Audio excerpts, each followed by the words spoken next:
Hello everyone, कैसे हैं आप सभी। दिल्ली में ही हूँ मैं अभी भी और निकल रहा हूँ मैं बॉस्टन के लिए। जैसा कि आप सबको पता है यूएस जाना है आज मुझे, और कैब हमारी आ चुकी है टर्मिनल 3 पे और gate number 6 and 7। Gate number 6 से मैंने एंटर किया है और आप देखोगे कि इस तरह की ट्रॉलीज़ ना आपको हर जगह मिल जाएंगी। आप ना शर्माना मत, कहीं से भी ले लेना जब भी आप एयरपोर्ट पे आते हो तो, और किसी भी तरीके से खड़े करके या लिटा के आप अपनी अटैची को उस पर डाल सकते हो। वो आगे से ना थोड़ा सा कर्व होती है ऊपर की तरफ, तो गिरेगा नहीं आपका सामान। तो टर्मिनल 3 पे हम पहुंच चुके हैं। बहुत ही ज़्यादा इंटरनेशनल लेवल का बना रखा है भाई लोगों। मेरे को आ गई थी सुसु, तो मैं जा रहा हूँ टॉयलेट्स के लिए। तो इस तरह की चीज़ें यहाँ पे लगी हुई रहती हैं। मैं आ गया भाई टॉयलेट से। पीछे की तरफ आप देखोगे एकदम लास्ट में जाके यहाँ पे T3 पे टॉयलेट है, और मेरे AVP और मेरे एक कोलीग हैं साथ में, वेट कर रहे हैं मेरा। मैं भागूँ फटाक से।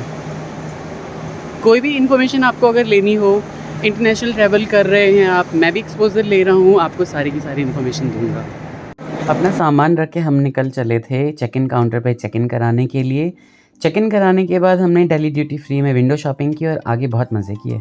मज़े में क्या शामिल है आगे पता चल जाएगा। वैसे मैं बता दूं, मैं एयरपोर्ट लाउंज की बात कर रहा था। यहाँ से चेक इन काउंटर से चेक इन करते करते और सिक्योरिटी काउंटर्स के बाद हम आ गए हैं दिल्ली ड्यूटी फ्री। पहली बार मैं ये देख रहा था दिल्ली ड्यूटी फ्री। यहाँ तो खाली शराब की दुकानें लगी हुई थी, इतनी सारी जो हैं वो दारू की दुकानें थी। हर जगह दारू ही दारू बिक रही थी और बहुत ही महंगे महंगे आइटम थे। सबसे ज़्यादा मुझे परफ्यूम वाला सेक्शन लगा अच्छा। इसके अलावा जो इंडियन काश्तकारी थी वो सारी चीज़ें भी मुझे बहुत ही ज़्यादा प्यारी लगी। सच में एक बार तो विंडो शॉपिंग करना चाहिए। ये दूध से बनती है सारी, सच में। इधर ये अलग अलग सेक्शंस हैं भैया। यहाँ तो दारू ही दारू थी पीछे, मैंने ज़्यादा रिकॉर्ड नहीं किया। मतलब मैं तो डर के मारे लगेज नहीं लाया, नहीं तो इस साइज़ का बैग जो है वो ला सकता था मैं अभी। मैं बहुत सारी चीज़ें रख के, मुझे लग रहा था कि कहीं एक्स्ट्रा चार्जेस ना ले लें। भाई लोगों, ये एयरपोर्ट लाउंज इतना ज़्यादा गजब का बना रखा है ना। अंदर की तरफ आपको बहुत सारा खाना मिलता है।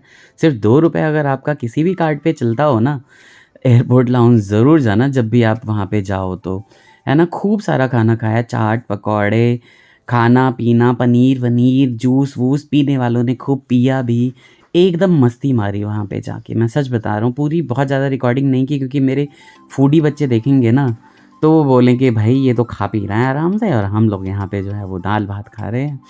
इधर जो है मैंने थोड़ा बहुत टाइम लैप्स भी बनाया। सब हम खुश थे कि साथ में जा रहे हैं, क्योंकि किसी का साथ अगर बना रहता है ना, साथ में कोई दोस्त हो, कोलीग हो, तो आपको वो ज़्यादा ट्रिप और ज़्यादा इंटरेस्टिंग हो जाती है। आप एक दूसरे के साथ रहते हो, सहारा बन के रहते हो, है ना। कोई एक बार रहता है आपके पास किसी चीज़ के लिए।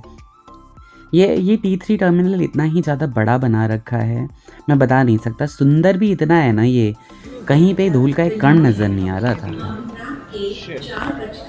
हम आपकी सुखद उड़ान की कामना करते हैं। Thank you for waiting.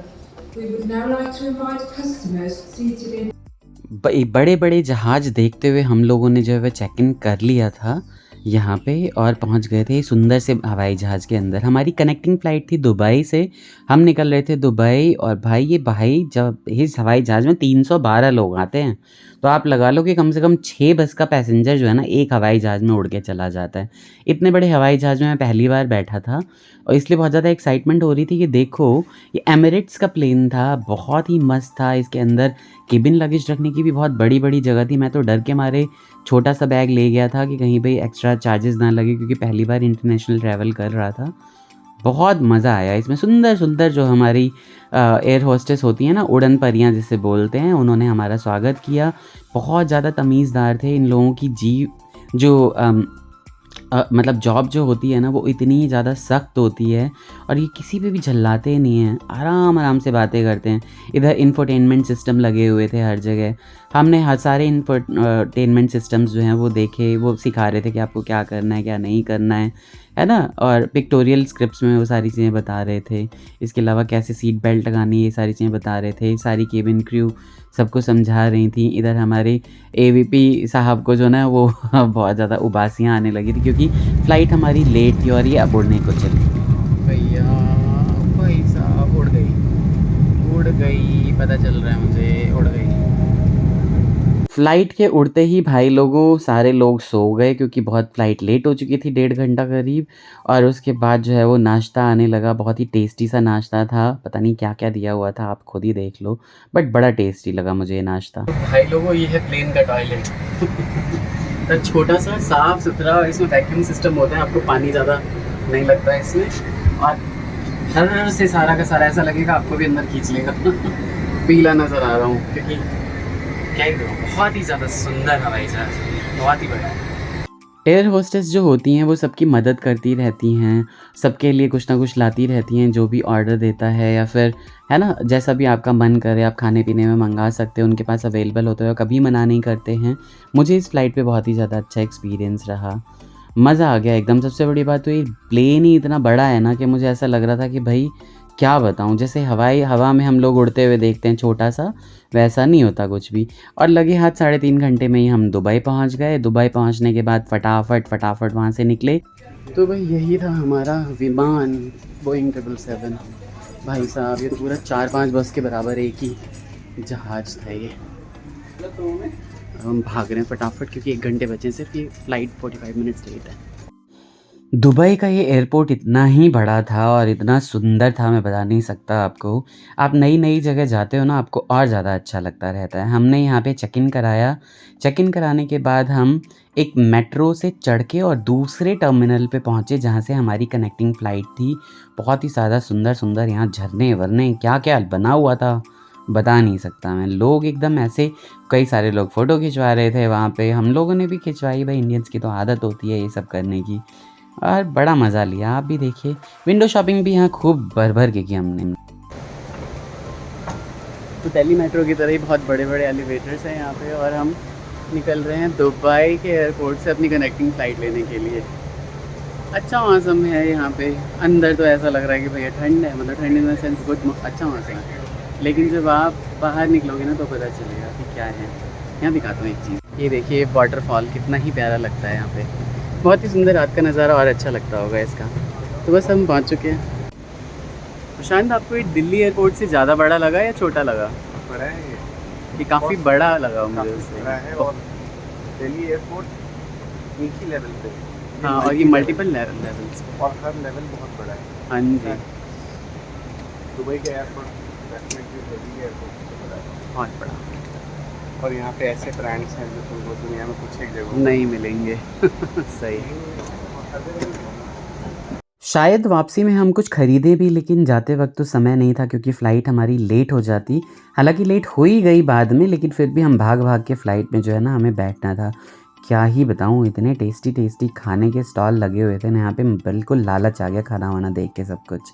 फिर ये आ गया हमारा विमान और हमने इसमें आराम से चले गए। बहुत बड़ा था ये भी, सेम वही वाला एयरक्राफ्ट था जो कि बहुत ज़्यादा सुंदर था। ये बिज़नेस क्लास देख रहे हैं आप। उसके बाद जो है वो हमने प्रीमियम इकोनॉमी में अपनी टिकट्स थी हमारी, और सुंदर एयर होस्टेस के स्माइल के साथ, क्योंकि इनका जॉब ही यही होता है भाई लोगों। मैंने देखा कि ये लोग ना सोते हैं ना रेस्ट करते हैं और सबकी हेल्प करते रहते हैं। पूरे ही 13-14 घंटे की फ़्लाइट हमारी थी दुबई से बॉस्टन की, और बहुत ही ज़्यादा ये लोग मेहनत करते हैं सच में।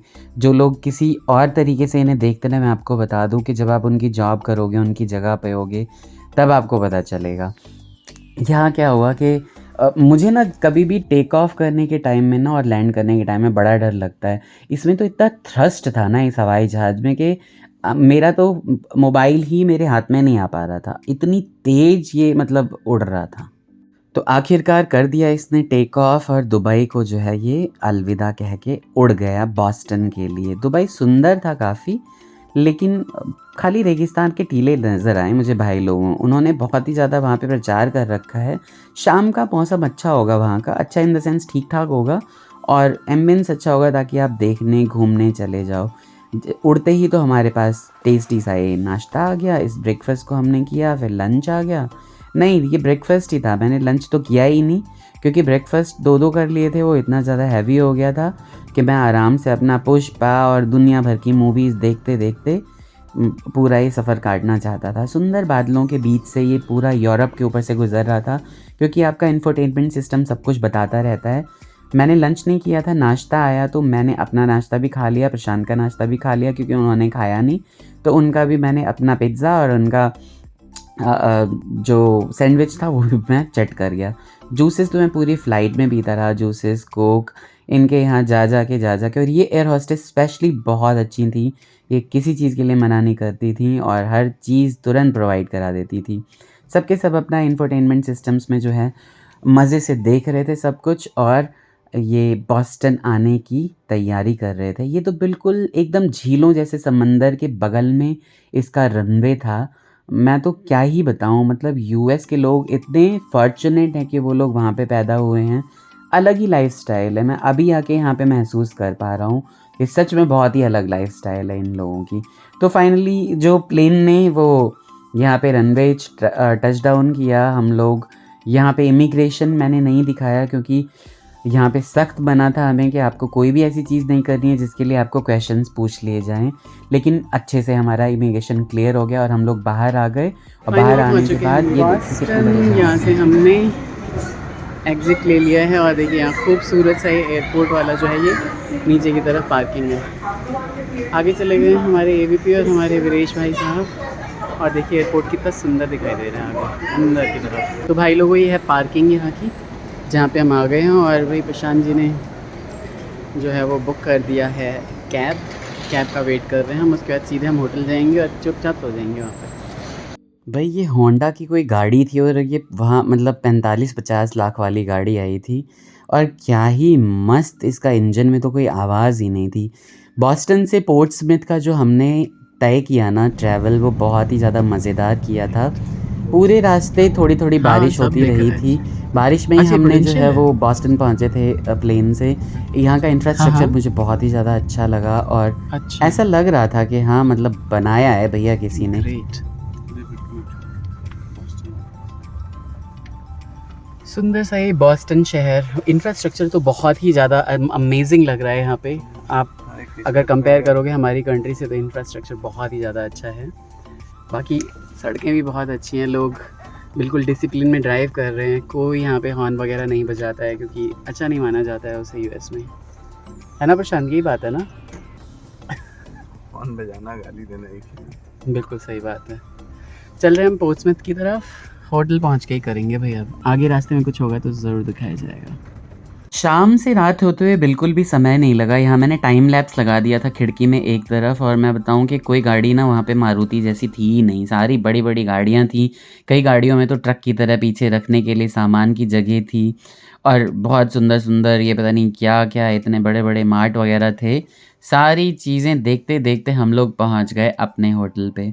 आप देखोगे कि ये सड़कें जो थी ना, ये इतनी ही बढ़िया बेहतरीन इंफ्रास्ट्रक्चर की लग रही थी कि इंडिया में अगर आप बना लो ना वो थोड़े दिनों में टूट जाती हैं। और इनका यहाँ पे ये हिसाब होता होगा कि भैया ये दादा खरीदे और पोता बरते वाला हिसाब था इनका। मज़ा आ गया एकदम यहाँ की सड़कों पे ट्रैवल करके। 120-130 की स्पीड से गाड़ी जो है वो दौड़ी जा रही थी रफ्तार से पोर्ट्सस्मिथ की तरफ। और ये तो खैर टाइम लैप्स है तो इसलिए और ज़्यादा तेज़ बन रखा है, लेकिन गाड़ी सच में बहुत ज़्यादा तेज़ दौड़ रही थी। एक चीज़ और मैंने स्पेशल यहाँ पे जो है वो देखा कि आपसे कोई, जैसे माना जाता है ना कि इंडिया और इंडियंस में और यूएस के सिटीजन्स में भेदभाव किया जाता है, ऐसा कुछ भी नहीं है। क्योंकि इमिग्रेशन पे मैंने देखा कि एक जर्मन सिटीज़न को रोक लिया गया, और मेरे आगे भी एक इंडियन था, उसको भी 10 सेकंड में जाने दिया गया, मुझे भी 10 सेकंड में जाने दिया गया। तो कोई भेदभाव वगैरह नहीं होता। ये लोग वेल ट्रेंड होते हैं और ह्यूमैनिटी होती है इनके अंदर। ऐसा नहीं है कुछ भी जैसा कि लोगों को हाँ हो सकता है कि पुलिस ऑफिसर कुछ ऐसे होते हों जो कि थोड़ा बहुत जो है वो कास्टिज़म या फिर मतलब रेसिज़म में थोड़ा बहुत ट्रस्ट रखते हो। अदरवाइज़ तो मुझे यूएस अच्छा ही लगा। बाकी यहाँ पे जितने दिन मैं रह रहा हूँ और उसका जो एक्सपोज़र होगा, जो एक्सपीरियंस होगा, मैं ज़रूर आप लोगों से शेयर करूँगा। तो ये बनाते बनाते जो है ना आ गया हमारा होटल, और वहाँ पे हमने सामान रखा। सामान रखने के बाद हम कमरे में चले गए और अपनी कुछ तैयारियाँ करने लगे। पहुंच गए हैं भाई हम लोग रेजिडेंस इन भाई मैरियट। बहुत ही सुंदर सा नज़ारा है यहाँ, और छोटी सी जगह है, और इतने बड़े बड़े एरिया में यहाँ पे घर बने हुए ना, बता नहीं सकता। क्यों वीरेश, है ना? ऑक्सीजन अपने फेफड़ों में भर के ले जाएंगे हम यहाँ से। सुंदर सा ये पूरा होटल। तो रात को करीब 8:20 पे मैं, वीरेश और प्रशांत यहाँ पे आ चुके हैं और ये बहुत ही सुंदर सा अपार्टमेंट है। अगर आपको चाहिए होगा तो इसका जो है ये फुल व्यू दिखाया जाएगा पूरा। एक मैं वीडियो बना के इस पूरे होटल की ला दूंगा। कहाँ ठहरे हैं वो तो आपको पता चल ही गया होगा। रेजिडेंस इन मैरियट होटल है ये पोर्ट्समouth में, वहाँ पे ठहरे हुए हैं। तो जो भी व्लॉग अभी तक बनाया है वो यहीं पे एंड कर रहा हूँ। नेक्स्ट व्लॉग स्टार्ट कर दूंगा। अपना ख्याल रखिए, take care, bye bye, Radhe Radhe.